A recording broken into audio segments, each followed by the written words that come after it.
इस बेड पे वो पुण्य आत्मा राजू भैया के कान में आके कुछ बताते हैं। सीढ़ियाँ जैसे चढ़ रहे हैं, सीढ़ियों से उतर रहे हैं। ये सीढ़ी यहाँ पे दिख रही है, नजर आ रही है यहाँ पे। ये यहाँ पे भी सीढ़ी नजर आ रही है। राजू भैया के कहने से सब प्रक्रिया शुरू हुई और फिर काफी ज्यादा करी गई है। कितने एरिया में? 25 फीट गहरा या तो था। अब क्वेश्चन ये जाहिर होता है कि समाधि में राजू भैया क्या कर रहे हैं। हमारे पास इसी घर में आंटी जी हैं हमारे सामने।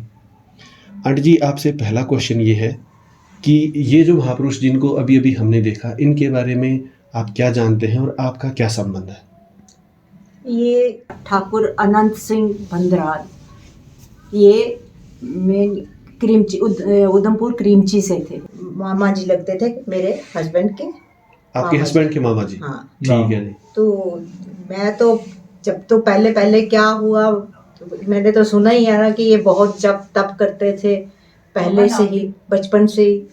तो उसके बाद फिर ये जब हम आए हैं तो इनकी फिर बातें सुनना शुरू हुए। हम इनका, ये हमारे पास थे यहाँ, तो ऐसे चलता रहता था। हम तो आके बैठते थे, जैसे ऐसे सोचते थे कि जैसे हैं हमारे मामा ससुर हैं, आए, माथा टेका, चले गए। फिर इनके पास फिर हमने ये इनके कहानियाँ जब सुनना शुरू करी तो हमें पता चला कि ये बड़ी देर फिर श्रीनगर में रहे हैं, बहुत साल। श्रीनगर में इन्होंने तपस्या करी वहाँ पे? नहीं, वो तपस्या कर चुके थे वहाँ। फिर ये रहते थे कि कोई इनके अपने डिवोटीज थे, कोई। अच्छा, इनके डिसाइपल्स वहाँ रहते थे? वहाँ बहुत डिसाइपल, ज्यादा इनके कश्मीरी थे क्योंकि श्रीनगर में रहते थे जी। तो ज्यादा इनके वहीं पे कश्मीरी लोग ही थे जी। तो जिनके घर में ये रहते थे, कोई डॉक्टर थे, कोई वो उनके घर में रहते थे श्रीनगर में। तो वहीं इनका एसोसिएशन और भी आते गए लोग, जुड़ते गए इनके साथ। तो ये खुद को ना ऐसे वो नहीं चाहते थे कि कोई मेरे को ऐसे बड़ा जाने पहचाने, वो अपने छिपके रहना चाहते थे। इनका पहनावा क्या था? ये ऐसे आम पजामा कुर्ता में रहते थे। अच्छा, ठीक है। हाँ, क्योंकि हमें ये एक बार उन्होंने ऐसे सुनाया था कि इनके जैसे बाकी भाई हैं, गुरु भाई हैं, वो तो चोले में होते हैं। कहाँ से दीक्षित थे ये? ये पथरी है, जगह है हरिद्वार के पास। अच्छा, हरिद्वार के पास पथरी जगह है, इनका आश्रम है, पहले ही आ जाता है। अच्छा, वहाँ से ये दीक्षित थे। इनके गुरुजी थे ये।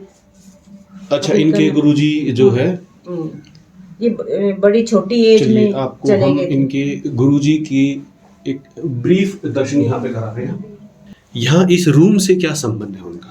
क्यों, ये जब श्रीनगर में ये दंगे ये जो हुआ 90s में, तो वहाँ फिर बड़ा जब हुआ तो ये इधर आ गए। इधर जैसे पहले आते थे चले जाते थे, आते थे चले जाते थे।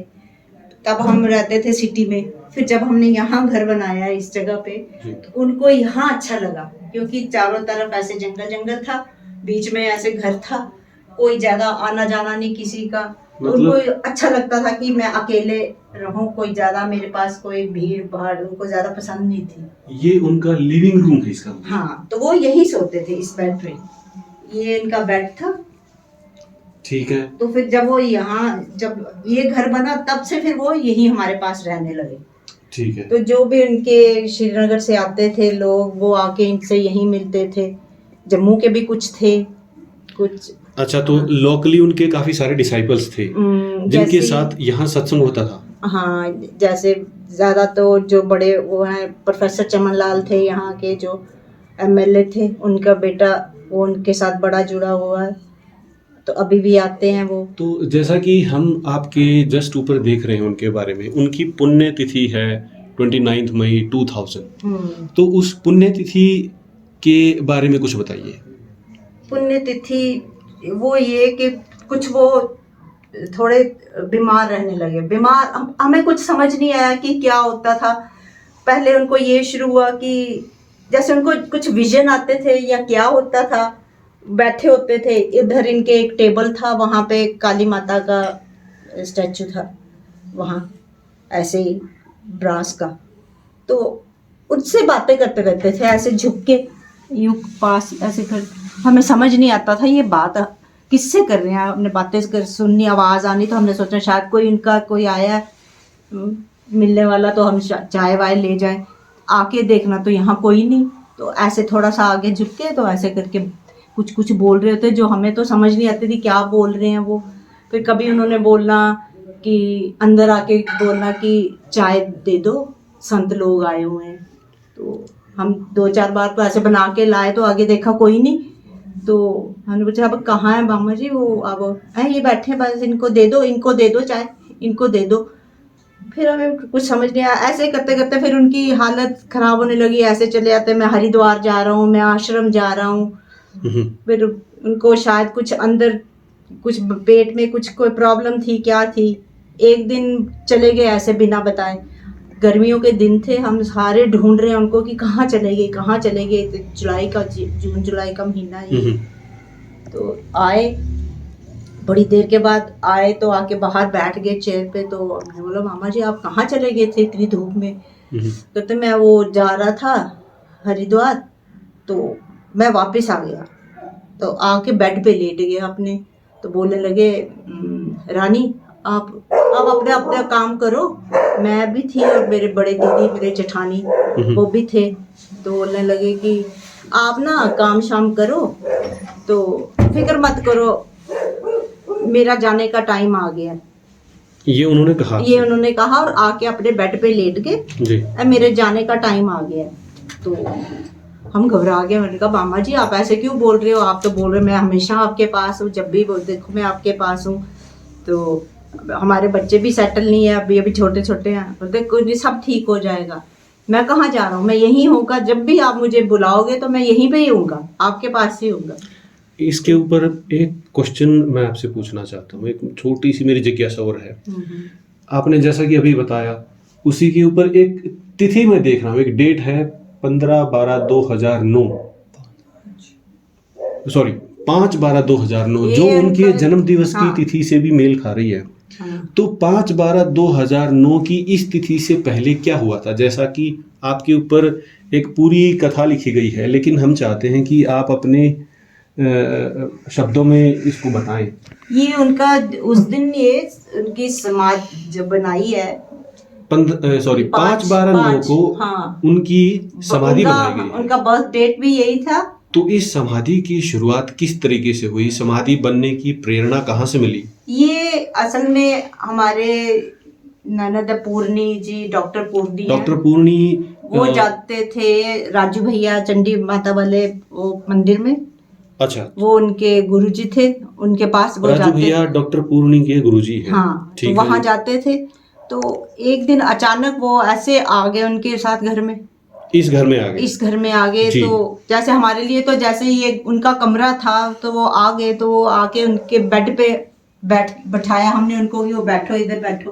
अच्छा, यहाँ पे इस बेड पे इस बेड पे वो बैठे। जब वो बैठे तो थोड़ी देर के बाद उन्होंने पूछना शुरू किया कि उनको कुछ वाइब्रेशंस आई या क्या, विजन्स, क्या कुछ उनको महसूस हुआ। तो उन्होंने पूछा ये किसका बेड है? तो हमने बोला जी ऐसे ऐसे हमारे मामा जी का है। तो वो थोड़े स्पिरिचुअल टाइप थे ऐसे। तो वो बोलने लगे कि मुझे आपने ये तो गलत किया, मुझे यहाँ क्यों बिठा दिया, ये तो कोई बड़ी पुण्य आत्मा थी कोई। ये क्वेश्चन किसका बेड है? ये राजू भैया ने आपसे राजू भैया ने पूछा कि ये जी। तो उनको फिर ऐसे बोलने लगे कि गति नहीं इनकी हुई है कोई, वो उनको जैसे को बातें सुनाई दे रही, क्या वाइब्रेशंस, क्या विजन उनको आ रहे थे। तो हमने बोला कि हम तो सब ठीक ठाक ही किया, सब कुछ किया। राजू भैया ने आपको बोला कि गति नहीं हुई है। तो फिर उन्होंने बताना शुरू किया कि ये इनकी अलमारी यहाँ है, अलमारी में इनका ये चीज है, इधर इनकी एस्ट्रे पड़ी हुई है, इधर इनके कपड़े पड़े हुए थे, इनके सामान इधर था। वो वाकई वो तो था ही। मैं थोड़ा सा आपको रोकना चाहूंगा यहाँ पे। ये जो आपने अभी कहा, ये राजू भैया ने आपको कहा? हाँ, ये उन्होंने बताया कि उनकी अलमारी में ये उनका सामान है। ये सामान है ये। तो राजू भैया को किसने बताया कि अलमारी में सामान? उनको तो किसी ने नहीं बताया, वो तो पहली बार ही आ रहे थे हमारे घर। अच्छा, राजू भैया पहली बार आए थे। हाँ। और वो इस बेड पे बैठे थे। तो उनको जैसे उन्होंने पहले कहा कि ये किसका बेड है? किसका बेड है? तो आपने बताया ये उन संत का बेड है। दूसरा, फिर उन्होंने पूछा कि यहाँ पे जो वो संत बैठे थे क्या उनकी गति हो गई है? ये उन्होंने पूछा या उन्होंने बताया? उन्होंने बताया कि उनकी गति नहीं हुई है, तो हमें तो ऐसे महसूस हुआ कि हम तो सोच रहे थे, हमने तो सब कुछ किया अच्छे से जो उनका जो करते हैं। अच्छा। तो फिर उन्होंने बताना शुरू किया, हाँ ये उनकी अलमारी, अलमारी तो बंद थी जी। अलमारी के अंदर ये सामान है उनका, इधर एस्ट्रे पड़ी हुई है, इधर उनका ये सामान पड़ा हुआ, उनका बैग इधर रखते थे वो, इधर इधर उनके ये थे। वो वाकई वो तो था। तो ये वाइब्रेशन राजू भैया को आई। हाँ, तो फिर और उन्होंने आपके घर में पहली बार आने के बाद अलमारी को बिना खोले ये बताया कि अलमारी में उनका सामान रखा है। हाँ, कि वो इधर बैठते और थे। सामान के बारे में बताया कि ये सामान रखा हाँ, है, ताकि आपको यकीन आ सके कि हाँ, वो संत राजू भैया से इंटरेक्ट कर रहे हैं इस कर वक्त। रहे हैं। तो इसी से तो अच्छा। फिर हमें भी कुछ लगने लगा। उन्होंने एक खास ये पूछा हमसे कि वो पूछ रहे कि मेरी एक रुद्राक्ष की माला थी जो वो हर टाइम गले में पहन के रखते थे, 3 रुद्राक्ष लगे हुए थे, चांदी की वो माला थी, वो रुद्राक्ष जो थे वो चांदी के उसमें बंद थे। तो वो मेरे वो कहाँ, तो वो रुद्राक्ष की माला कहाँ रखी थी? वो जैसे वो समाये तो थोड़े दिन के बाद जो उनके शिष्य थे, कोई बोलने लगा, एक बोलने लगा कि मैंने अपने पास ही रखी थी पहले तो वो बोलने लगा कि मुझे दे दो रुद्राक्ष की माला। फिर सारे ये सोच रहे, सबने कहा कि आप कहाँ इसकी पूजा शुजा करोगे, तो और वो मांग रहा है, वो पूजा करेगा, अच्छे से रखेगा, तो आप उनको दे दो। तो मैंने फिर दे दी उनको। ठीक है। फिर उसके बाद तो जब इनकी समाधि बननी थी, इनकी गति नहीं हुई। ये गति क्यों नहीं हुई, फिर हमें भी ऐसे लगने लगा थोड़ा कि तो जब इनका जो शरीर है वो पूरा हुआ, उसके बाद का प्रकरण थोड़ा सा आप बताइए। उसके बाद आप कहाँ गए, और क्योंकि ये एक संत थे तो किस प्रकार उनकी या अंत्येष्टि करी गई, या उनके आश्रम में क्या कहा गया, क्योंकि वो जहाँ से दीक्षित थे तो जाहिर सी बात है आप वहाँ गए होगे। या उनसे फोन किया होगा, वो थोड़ा सा प्रकरण बताइए वहाँ। वो जब उनके पूरा होने के बाद यहाँ अंत्येष्टि तो उनकी यहीं पे हुई। जो उनके शिष्य कश्मीरी थे, जैसे वो करते जैसे संत की, उन्होंने पूरा वो लेपन किया उनको चंदन का, इधर जो भी कुछ ये अंत्येष्टि हो गई। हाँ, वो तो ये हो गई। अब उसके बाद ये था सबके उनके शिष्य का मर्जी थी कि वहाँ कुछ बनाया जाए इनका आश्रम में इनके। ठीक है। तो फिर हम हो गए, जब थोड़े दिन हो गए तो हम गए इनके आश्रम में, वहाँ हरिद्वार पथरी इनका आश्रम था। वहाँ इनके गुरु भाई थे और थे कोई जो आगे गद्दी पे बैठने वाले थे उनके जो थे। तो वहाँ तो बड़े अच्छे से हम सब कुछ करके आगे, उन्होंने बता दिया हमें, जी आप यहाँ रख दो कलश, यहाँ दबा दो, यहाँ कर दो, यहाँ उनका बना देंगे। तो हम तो करके तो आगे कि चलो आगे आके फिर थोड़े दिन के बाद आएंगे तो फिर शुरू करेंगे इनका कुछ यहाँ बनाना। तो वहाँ आपने क्या किया, हरिद्वार में क्या किया? हरिद्वार में इनका वो जो हम लेके गए थे, जो अस्थियां या कुछ भी कहिए, अस्थियां तो हमने वहाँ भा दी, जो वो रखनी थी कि इनके मंदिर के लिए थोड़ा सा फूल जो इनके रखे थे। संत की तो अक्सर समाधि बनाई जाती है, तो वो हम समाधि के लिए हमने थोड़े उनके फूल रखे थे। अच्छा, तो सोचा था कि हम तो वहाँ करके आगे कि चलो, उन्होंने हमें जगह बता दी कि आप वहाँ, काफी सारी जमीन थी तो हमने वहाँ दबाया उनको। तो अंत्येष्टि के बाद जो कुछ भी किया जाना था उसके बारे में आपको इनके गुरु भाइयों ने या आश्रम जहाँ से ये दीक्षित थे उन्होंने आपको सारा समझाया, सारी प्रक्रिया आपको समझाई कि किस तरीके से किया जाना चाहिए। जब हम वहां गए उधर तो कुछ ऐसा कोई पॉलिटिक्स खेली जा रही थी, हमें तो कुछ पता नहीं चला। पहले दिन तो हम अच्छे से गए, फिर कभी वो बोले कि नहीं यहाँ नहीं हो सकते, वो गृहस्थ थे, वो वहां रहते थे, उन्होंने चोला नहीं पहना हुआ था, उनकी यहाँ समाधि नहीं बच सकती, कुछ नहीं हो सकता। तो यहाँ से इतने लोग जम्मू से गए हुए थे वहाँ, मतलब 15-20 लोग गए हुए थे वहाँ। मैं अगर ठीक से समझ रहा हूँ तो आपका कहने का मतलब ये है कि उन्होंने आपको ये कहा कि क्योंकि ये ग्रस्त संत थे इसलिए उनकी समाधि नहीं बन सकती। ठीक है जी, इससे फिर आपने क्या किया? वही वहाँ ही चलता रहा। फिर दूसरे दिन हमें चलो उन्होंने बोला कि, और जो हमारे साथ उनके जम्मू के जो भक्त गए हुए थे उन्होंने काफ़ी बहस वगैरह की कि क्यों वो सारी उम्र इस आश्रम के साथ जुड़े रहे, इस आश्रम के लिए उन्होंने सब कुछ किया, आते थे साल में कितनी बार आते थे, पूरा आश्रम जैसे उन्होंने ही बनवाया था जैसे, तो उनका यहाँ क्यों नहीं हो सकता। मैंने ये सुना था कि कभी उन्होंने खुद सुनाया था या किसी ने सुनाया था कि उनके गुरुजी ने जो बोला था कि तुम गद्दी पे दूसरा बैठेगा, तुम ऐसे ही लोगों की सेवा करो, अपना बाहर प्रचार निकल के प्रसार ऐसे ही करो। बाहर जाके निकल के लोगों की सेवा करो। तो वो ऐसे नॉर्मल कपड़े पहनते थे, पजामा कुर्ता ही पहनते थे, वाइट पजामा कुर्ता और जैकेट पहनते थे। तो अच्छा, वहाँ- इसके मैं थोड़ा सा आपको बीच में टोकूंगा। इसके कुछ साल बाद फिर राजू भैया का यहाँ आगमन हुआ। हाँ। राजू भैया पहली बार आए, उसके बाद आपने जैसा कि वीडियो में ऑलरेडी बताया भी कि यहाँ पे बैठे, फिर राजू भैया से उन्होंने बात हाँ, करी, सब पकड़- उन्होंने बताया कि मेरी गति नहीं हुई है, जिस पे आपने पहली बार में यकीन नहीं किया। तो फिर राजू भैया ने दोबारा और बताया कि इनको यकीन दिलाने के लिए ये बताओ कि अलमारी जो सामने है वहाँ एस्ट्रे के पास माला रखी है, जैसा कि आपने बताया, एक रुद्राक्ष की माला रखी थी, और भी कुछ पोजीशन रखी थी। और उनका सामान था, जैसे जैसे उनके कपड़े पड़े हुए थे, कुछ उनकी बुक्स पड़ी हुई थी, एस्ट्रे जैसे पड़ी हुई थी उनकी। तो माला मतलब उनका कुछ सामान था हाँ, जो कुछ अलमारी में था। हाँ, अलमारी में और था। राजू भैया ने इस बेड पे बैठ के अलमारी की तरफ इशारा करते हुए बताया हाँ। कि इस अलमारी में उनका सामान हाँ। कुछ है और कुछ था। हाँ, तो वो एक रुद्राक्ष की माला के लिए वो पूछ रहे हैं कि मेरी वो माला कहाँ, और वो मेरी रुद्राक्षी माला कहाँ गई, ये सवाल आपसे राजू भैया ने करा उनके बिहाफ पे। और अब क्योंकि आप हरिद्वार से वापस आ गए और कुछ साल बाद राजू भैया यहाँ पे आए, तो उनकी गति अब कराने के लिए अब क्या प्रयास करेंगे? फिर वो राजू भैया ने जैसे बताया, फिर बैठ के सबने सोचा कि अब क्या क्या किया जाए इसका। तो उन्होंने भी ये सोचा कि मैं तो गृहस्थ हूँ, कि मैं ये करवा सकता हूँ कि नहीं। ये सवाल राजू भैया ने किया हाँ, कि क्योंकि राजू भैया स्वयं ग्रस्त हैं। हाँ, तो मैं ये करवा सकता हूँ कि नहीं। फिर उन्होंने आगे और बड़े कोई संत जो भी थे जिनसे उन्होंने संपर्क किया, किसी से उनसे पूछा जी कि क्या मैं करवा सकता हूँ। तो उनका यही कहना था कि हाँ, कि आप करवा सकते हो। संत की गति कराना एक बहुत पुण्य का काम होता है।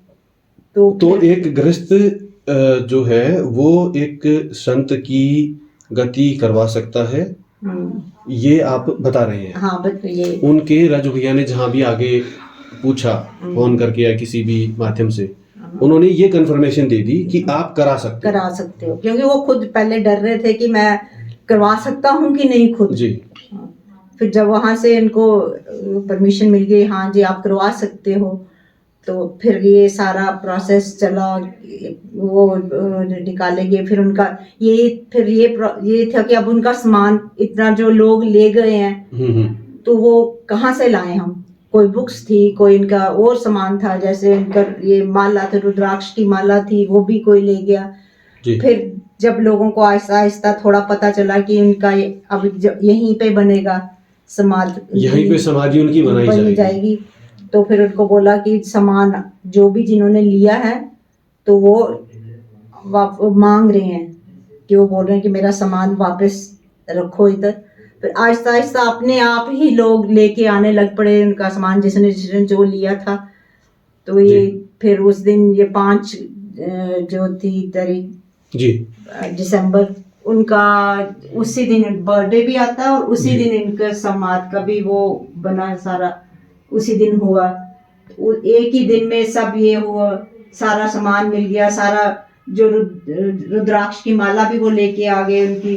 तो जैसा कि हम इस फोटो में भी देख रहे हैं, लेकिन हम आपके मुख से सुनना चाहेंगे, ये समाधि जो बनी है और जहाँ जो यहाँ पे फोटोज भी दिख रही हैं, उनमें सबसे पहले हम ये जानना चाहेंगे कि समाधि बनाना, उसके लिए प्रक्रिया किसने शुरू करी? ये तो राजू भैया के कहने से सब प्रक्रिया शुरू हुई। और फिर इधर हमारे वो भैया, बड़े भैया हैं नारायण सिंह जी, उन्होंने फिर ये सारा काम अपने जिम्मे लिया। जो पूजा पाठ का था, जो भी करने का जो प्रोसेस था, वो राजू भैया ने अपने जिम्मे लिया।